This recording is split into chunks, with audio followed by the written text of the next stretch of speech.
Sa isang pagtitipon sa Davao City, etong picture na ito kasama si Aling Maliit ni Inday Lustay. Sila talaga.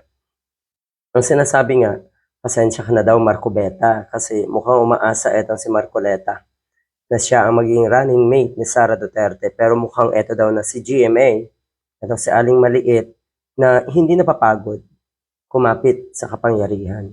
Para saan? Talaga ba?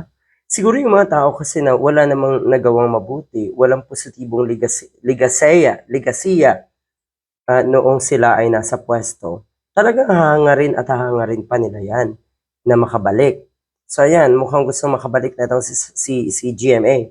O eto, meron silang or merong ipinakita na slide or picture with the former Vice President Attorney Leni Robredo, at ang sinasabi netong si Attorney Falses sa kanyang post, pwede niyo yung i-follow si Attorney Falses. Palaguin po natin ang kanyang platform. Sila po yung mga taong naandyan dapat at nakikipaglaban para sa katotohanan. Yung ganitong platform ang ating palakahin. O eto, eto daw may host kasi. Ito po si Maria Leonor Leni Robredo, ang Vice President na never nagnakaw at walang confidential funds. Mukhang ito naman ay sarcasm lang or mukhang ito ay satire lang, kung ano man. O ayan nga, satire. Pero talaga lang. Wala kasi kayo talagang masabi na negatibo kay Atty. Leni Robredo. Kaya hanggang doon na lang kayo sa kuno ay lutang, kuno ay papansin yung kanyang pagbabas at kung ano-ano pa.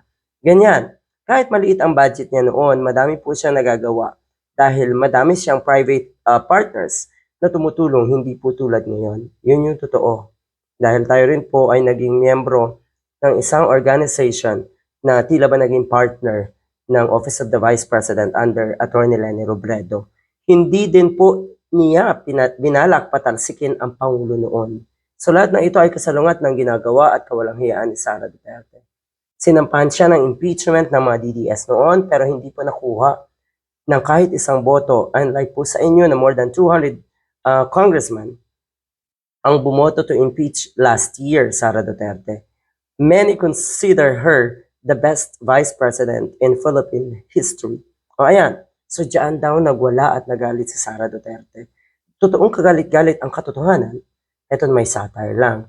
Pero ulitin ko eto yung dito matinding nagagalit ang mga diehard sa pagiging maayos, sa pagiging mabuting leader ni Atty. Leni Robredo.